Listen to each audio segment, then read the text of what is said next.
How to fix error code of van79 and Valorant. Now, the very first thing that you want to do is to execute the very basic troubleshooting step. First step is go into your Windows icon, type in services, choose on the gear icon. Now in here, just click anywhere on this page and then just simply hit on V on your keys and then just simply choose on VGC, right click that, go to properties, make sure that startup type is set into automatic, hit on apply, and then in here close everything.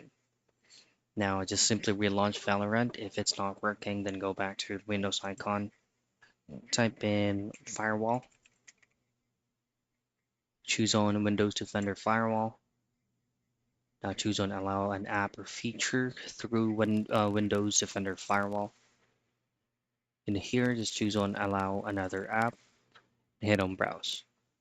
So right here, this is where you'll have to look for your Valorant application from your program files. And then once you've uploaded it, simply hit on add and restart your PC and relaunch the game. And that is how you fix or do troubleshooting steps on error code van79 on Valorant.